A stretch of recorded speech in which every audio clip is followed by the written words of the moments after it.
Hello and welcome. Today I am doing the Reader's Profile tag. I saw this on Book Chat with Pat. This tag was originally created by Hilary. Her channel name is Hilary at Bustle. Be sure to go check her out. The prompts for this tag are number one, what makes a good book? For me, I broke this into fiction or nonfiction. With a fiction book, for me, no animals.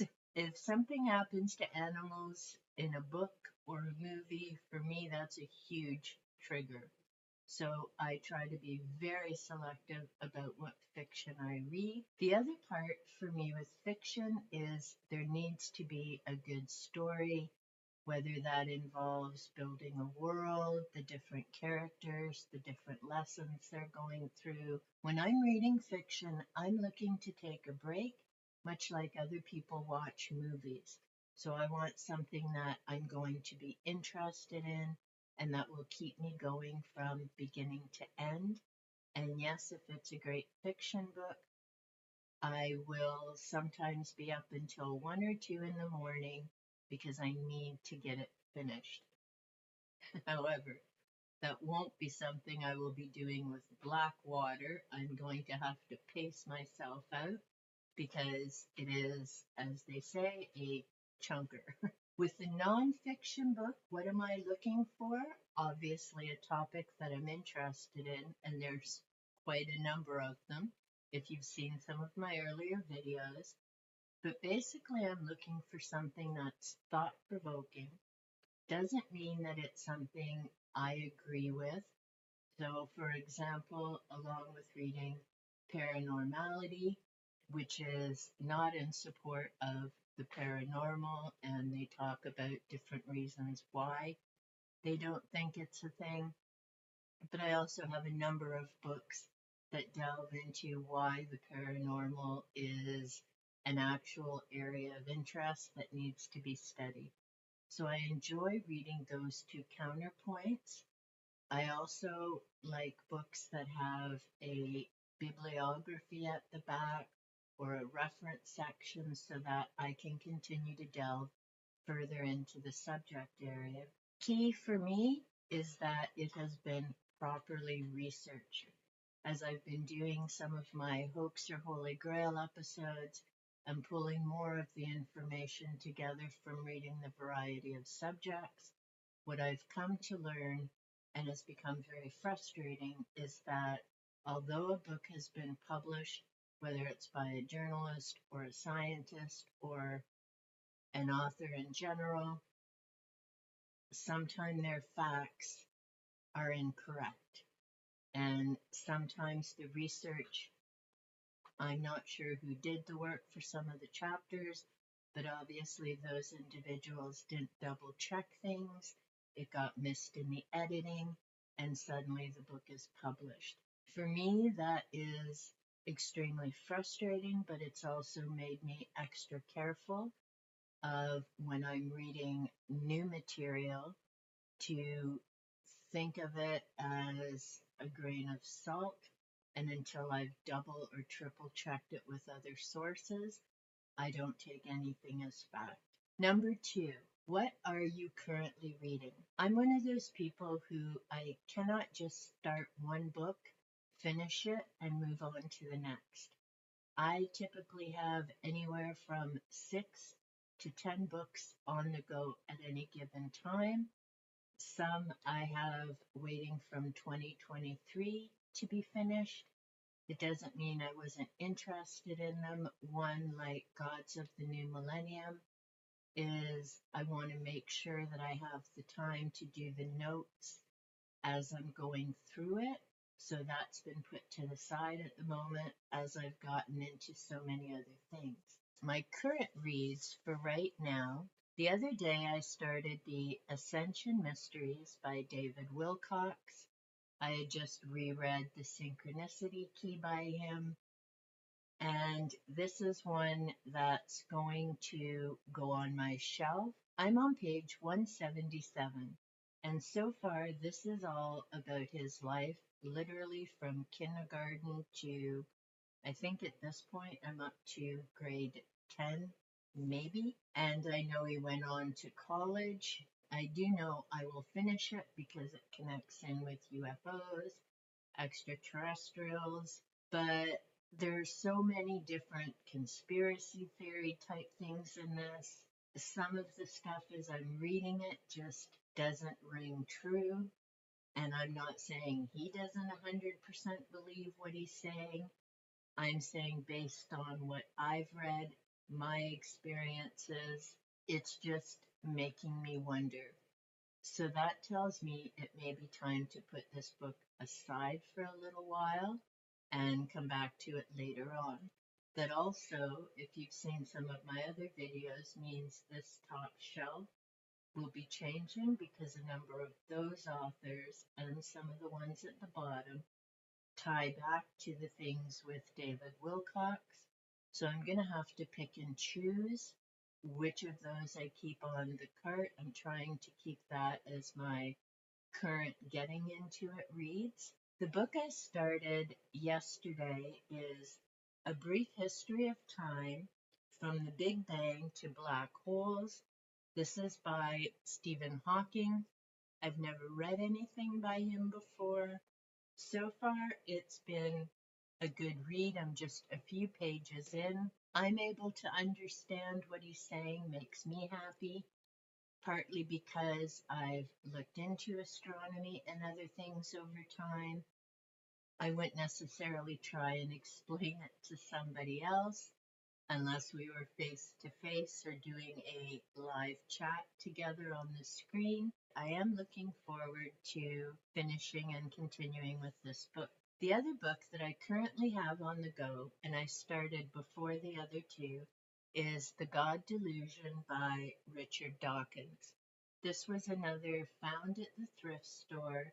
I haven't read it before. I've heard quite a bit about Richard Dawkins. I personally believe there is a creative force in the universe.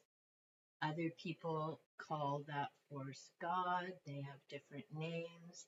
So, although I do believe there is something there, I am curious to find out what Dawkins has to say about it. And I'll finish this book before I go on to the Book of Signs, which is written by an individual who believes there's certain prophecies that are about to come true. We'll see where all of that goes. What was the last book you didn't finish and why? I no longer have it. I actually unhauled it. It's called Star Woman. It's written by Lynn Andrews. Basically, I gave up on that book because stupid people irritate me. And when I use the S word, I don't use it lightly. I've tried reading Lynn Andrews before. The character in Star Woman is no different from the book I read decades ago. I mean, here's someone I get is supposed to be training to become a shaman. They're interacting with all these incredible women from around the world who have been trained within their own individual cultures, which means they didn't just go for a weekend or a couple of weeks to some seminar, workshop, whatever you want to call it. They have been training all their lives, so for decades. And the character in these stories just gets on my nerves because the situations they walk into, even before you're going to get 5 more pages in, it's not going to go well. And how this person can be so utterly brainless is just beyond me. So I get that for some people, she may be a great author. I'm sure there are people who go to her retreats and what have you. But for me, the way those books read is I get there are life lessons, but no, I just can't handle people who blindly walk into the same scenario time and time again. It just bugs me. Number 4, what obscure book do you wish other people would read? I'm not sure if Animal Speak by Ted Andrews would be considered an obscure book. As far as I know, he was not related to Lynn Andrews. Animal Speak to me is a very important read. It goes through fur, feather, insect. There's so much information in this book, whether you're just planning to learn about animals, their different habits, and some of the mythology throughout different cultures, or whether you're interested in working with animal guides. This is an amazing read. For me, it is a constant reference. I've had this book since 2001. I know because I used to write the dates on the front of when I got a book, and I've been referring to it ever since.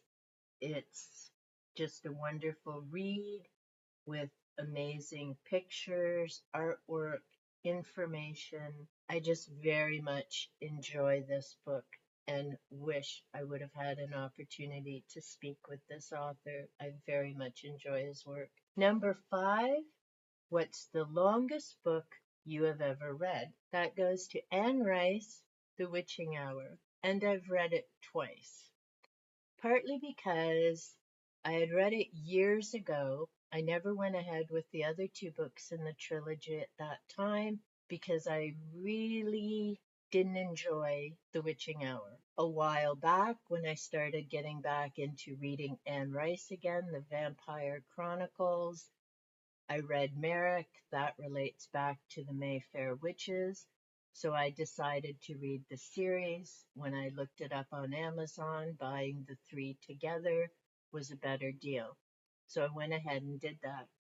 I read The Witching Hour again in, I believe, 2022. I remembered why I didn't enjoy it, but I did enjoy the other 2 books.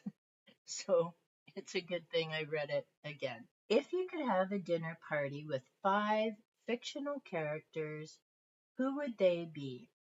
I had a hard time with this question, and I still only came up with 4. Partly because these are 4 individuals I would really enjoy talking to. The first was Louis from Interview with the Vampire. Next is Quinn from Blackwood Farm. Both of those characters are from the Vampire Chronicles. Next, I chose Spock and Dr. McCoy from Star Trek.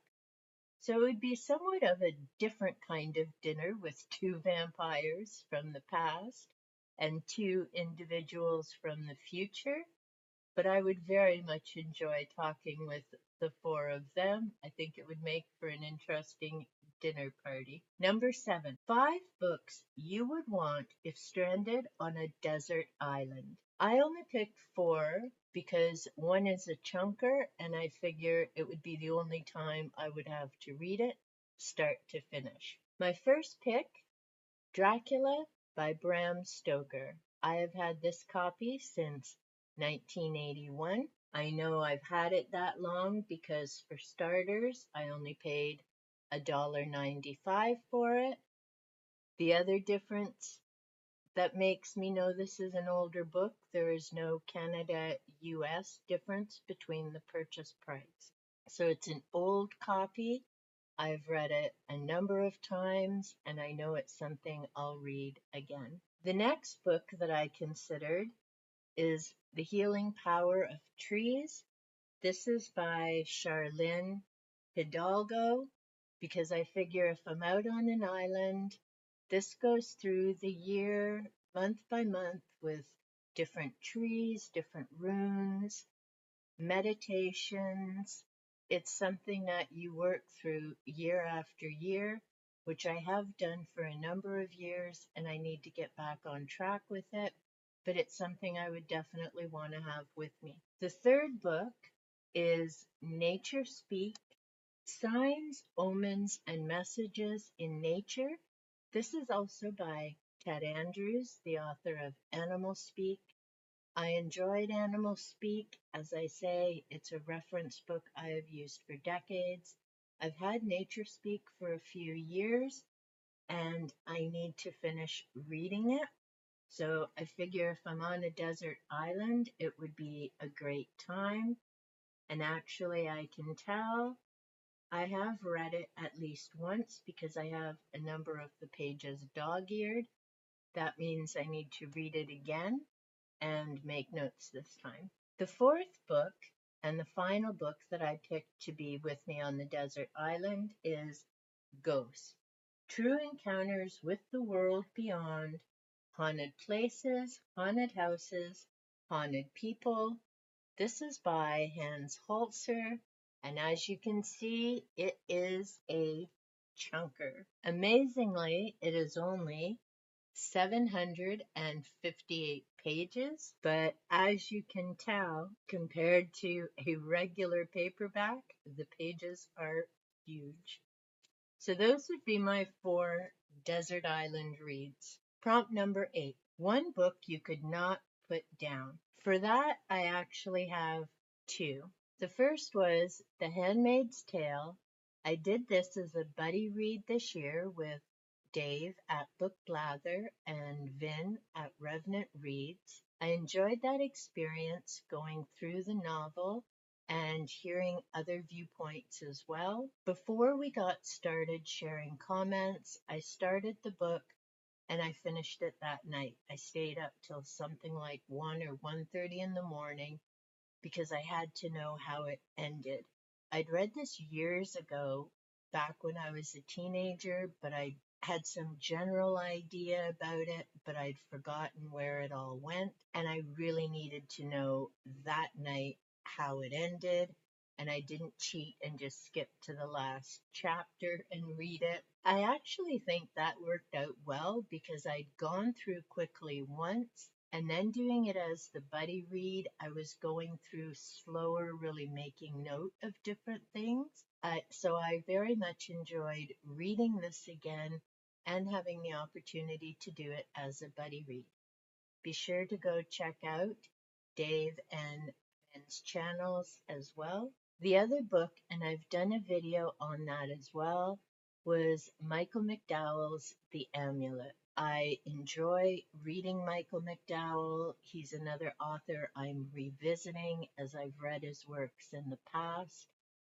The Amulet, again, I remembered there were different things. There were some things I couldn't remember about the amulet and how it ended. So rather than cheat and read the last chapter, I just stayed up and finished the book in one fell swoop because I had to know how things were going. It's funny because there are some other great fictional books I've come across, and yet I can pace myself out and take a week or so to read them. But there are other books like The Handmaid's Tale and The Amulet. Once I get into them, I have to know how it ends, and I'll just stay up and read them. And yes, that did happen even when I was working. And those are the kinds of books I would read on the weekends. So I'd start on Friday when I got home from work, and I'd be up till the wee hours of Saturday morning to get it finished. Prompt number 9, 5 books or authors you will never read. I didn't have 5 because I'm pretty much open to giving different authors a try. So I'm going to tweak this prompt a little bit. In terms of a book I will never read, that would be 50 Shades of Grey. It just isn't something that I found interesting. I know there were a lot of people who enjoyed reading it. Some of my students when I was in high school had read it. I know there are other people who have enjoyed reading it. I passed it on to a friend who thought they may or may not end up reading it. It just wasn't the type of content that I'm personally interested in reading. In terms of authors, there are 2 that I won't be reading anything else from. The first is Lynn Andrews, and I've already explained why her work definitely doesn't speak to me. The other is David Wilcox. I will finish reading this book, but again, his work just doesn't resonate with me, and it opens up far more questions in terms of How did this individual get published? And how are there people going to seminars? Especially now, the Ascension Mysteries was published in 2016. That very much stands out because for someone who claims to have lots of visions and makes prophecies and things, I'm just thinking, buddy, you should have seen 2016 coming and you missed a chance there and probably should have waited till 2017. But that's just me. 10. If you were to write a book, what would it be about? If I had the skill to be a writer, I would write about the paranormal. I love ghost stories, things with vampires and werewolves and mysteries, all of that type of thing. And I do actually have a book about how to write a paranormal novel. Someday I may work my way through that, along with a couple of books on doing creative writing exercises. I have another one called Just Write One Thing Today. Whether I will actually get around to writing something is a whole other question. I do have some drafts and different things I've considered. It's just a matter of fitting it into the time. So hopefully, as I get more organized with things, that time will open up and we'll see where it goes. Number 11 is to tag some people. Janie, I know you enjoy doing the book tags, so you're definitely tagged in this one. Anyone else watching the video who may be interested in doing it, please feel free to go through and do it. Be sure to tag me in the video so I can see your answers as well. And until next time, take good care.